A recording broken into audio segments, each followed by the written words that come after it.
여러분 반갑습니다. 반도체 오빠 천마쌤입니다. 삼성전자 반도체 이야기 제가 실컷 하고 있어요. 여러분에게. 이번 시간에는 좀 시선을 다른 데로 한번 잠깐 돌려보겠습니다. 약간 코인 쪽에 보니까 비트코인이 가격이 좀 빠지고 있네요. 한때 뭐 1억 돌파해가지고 막 승승장구했는데 어느새 보니까 9천만 원이 깨졌어요. 9천만 원이 깨졌다. 반감기 효과가 벌써 끝난 거 아니냐 뭐 그런 이야기들도 있는데 과연 비트코인 투자하시는 분들 어, 좀 마음이 어떨지 모르겠어요. 성공할 수 있을지 실패할지는 한번 좀 더 지켜봐야 할 것 같습니다. 2억 원 곧바로 가지는 않을 것 같고요. 지금 보니까 좀 조정을 받지 않을까 저는 개인적으로 한번 생각을 해봐요. 하여튼 가상자산의 대장주 비트코인 가격이 이제 9천만 원 아래로 떨어졌고요. 그 비트코인은 지난 10일이죠. 네 번째 반감기가 적용됐는데 이 낙폭을 키우더라고요. 그래서 8천만 원대로 내려왔습니다. 연말까지 비트코인은 15만 달러를 넘길 거다. 그런 주장이 나왔었습니다. 그러니까 2억 정도 넘길 거다. 그런 주장이 나왔는데 그 홍콩의 그 비트코인 현물 ETF 첫 거래를 앞두고 이제 기대감이 반영되지 않은 모습입니다. 업비트에 보니까 오후 한 3시 정도 비트코인이 전거래일보다도 한 1.45% 내려가지고 8,921만 원이에요. 8,921만 원 정도. 같은 시간에 또 업비트도 비트코인이 1.16% 빠져서 9,044만 원 정도 거래됐는데 점점점 더 빠지더라. 그 가상자산 시황 중개 사이트가 있어요. 코인 마켓 캡이라고 있어요. 24시간 전보다 0.7% 떨어져서 6만 3,047달러를 나타내고 있습니다. 그러면 이더리움도 빠지겠죠. 업비트는 10만 3천 원 내린 457만 6천 원, 비싸면서는 16만 9천 원 내려서 456만 9천 원. 그러니까 이더리움이나 이거 비트코인은 이 거래소마다 가격이 다릅니다, 여러분. 우리 주식은 그렇지가 않잖아요. 어? 주식장은 뭐딱 동해져 있는데 얘들은 이제 거래소가 몇 개가 있다 보니까 그 거래소마다 달라. 업비트 비쌈이라는 거래소가 있는데 여기서의 가격과 저쪽에서의 가격은 다르다. 그런 것들도 참고하셔야 합니다. 근데 웃긴 게 뭐냐면 이게 김치 프리미엄이 있어요. 김치 프리미엄이 4%대 유지합니다. 한국만 유독 실이 좀 비싸요.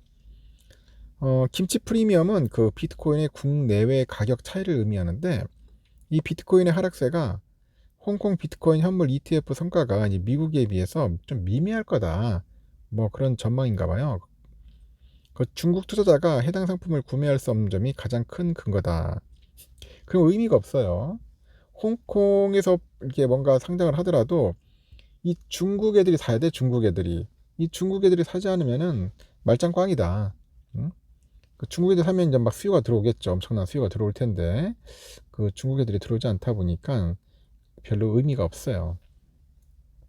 그 비트코인의 공급량은 2,100만 개 정도에 2,100만 개로 제한되어 있는데 이 중에 1,900만 개가 벌써 이미 채굴이 됐고요.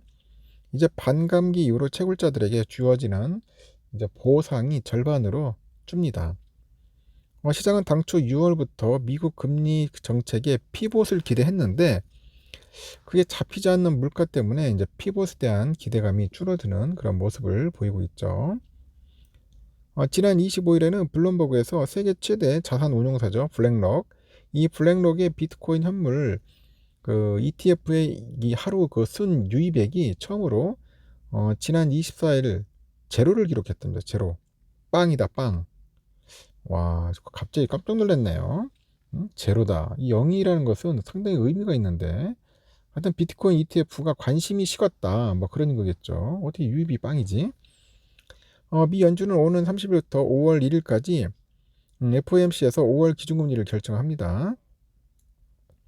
연준이 FOMC 회의에서 금리 인하를 결정할 가능성이 작지만은 하반기 그 기준금리 인하 시기 여부 등 가상자산에 대한 영향을 미칠 그 메시지에 이목이 쏠리는 겁니다. 가상자산 전문 매체 코인데스크에 보니까 코인베이스는 기관을 포함해서 미국 투자들이 주로 이용하는 거래소라는 점에서 최근에 미국 투자들이 비트코인 매수 수요가 좀 약화됐음을 보여준다고 합니다. 막 이게 활발하게 막 이렇게 사들여가야 하는데 그렇지가 않다. 이제 관심이 떨어진다. 그런 겁니다. 현재는 중동 리스크 등 대외적인 여건들이 숨고르기에 들어간 그 비트코인에 더 좋지 않는 영향을 미치고 있다고 합니다. 그래서 지금 비트코인 뭐 살까 말까 고민하는 분들 굉장히 많더라고요. 장기적으로 보고 접근을 해야 할 것 같고, 첫 번째. 그리고 무작정 사는 것은 아닌 것 같습니다. 그 비트코인도 좀 공부 좀 해야 할 거예요. 좀 어느 정도 코인에 대해서 좀 알고 해야지, 모르고 하면은 박살난다. 응? 박살날 수 있어요. 그리고 어떤 분들은 이런 게 있더라고. 뭐 인스타그램을 통해서 그 만난 외국인 이성과 호감을 쌓으다가 뭐 코인 투자를 권유받았다. 뭐 그런 얘기 있네요. 삼촌이 가상자산을 10년간 연구한 전문가라면서 본인 역시 투자해서 큰 수익을 얻었다면서 뭐 수익률 인증 사진, 명품 쇼핑 이런 즐기는 사진을 공유를 하는데, 결국은 이혼 후에 자녀 육아 비용에 큰 부담을 느껴온 그 A모 씨는 비상금 1,000만 원을 그 외국인 애인이 소개한 그 가상자산 거래소에 입금을 했다고 합니다.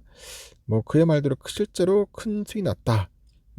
그래서 외국인 애인은 조만간 큰 거래가 있는데 삼촌에게 특별히 부탁해서 이제 투자에 참여할 수 있도록 허락받았다고 합니다. 그래서 추가 투자를 막 제안하는 거야. 증거금이 얼마냐? 최소 20만 달러, 2억 한 7,500만 원 돼요. 수익률은 한 25%를 예상한다고 했고요. 그래서 그 A씨가 대출을 받아가는 거야. 3억을 투자합니다. 대출 받아서. 이번에도 큰 이익을 얻었다고 합니다. 하지만 여기까지였어요. 이 추가로 투자를 고민하던 중에 국내 가상자산 거래소 돼지도살 스캠 투자 사기 그 주의 안내 문자를 받은 A씨가 그 자신과 유사한 사례가 많다는 걸 깨달았고, 급히 이제 투자금을 회수를 했는데 이미 때는 늦었다고 합니다. 그래서 A씨는 20년간 모아온 전 재산을 잃었다고 하네요. 근데 여러분, 이런 거 큰일 나요. 요즘 그 사기꾼들이 많아요. 특히 코인 쪽에는. 비트코인도 뭐 그렇다 치고 이제 알트코인이라고 해서 잡코인들 그 조심해야 한다고. 이 돼지도살 스캠은 연애를 빙자해서 이 사기 행각을 벌이는 로맨스 스캠하고 이 가상자산 투자 스캠이 혼종된 이 사기 수법을 말합니다. 마치 그 돼지를 살찌게 한 뒤 그 많은 고기를 얻는 것처럼 그 사기꾼은 피해자들과 친분을 막 맺고 막 피해자를 막 부추겨서 가상자산을 구입하게 한 뒤 돈을 가로채는 거죠. 이처럼 그 가상자산 투자 사기 피해자가 지속적으로 발생하니까 금감원이 그 이 닥사랑 함께 그 투자 사기 피해 예방 종합 홍보에 나서는 것 같습니다. 제발 여러분, 이거 막 그 한 방에 돈을 벌어다 줄 수 있다. 뭐 하는 이상한 뭐 찌라시, 뭐 문자, 카톡 이런 거 조심하십시오. 하도 많아가지고 요즘은 잘못하면은 까딱하면 속습니다. 똑똑한 사람들이 더 속더라고요. 그런 데는 아예 얼씬도 하지 않았으면 좋겠습니다. 하여튼 코인은 조금 그래요. 공부를 하지 않고 이 만만하게 접근해서는 절대로 안 됩니다. 여기까지 하겠습니다.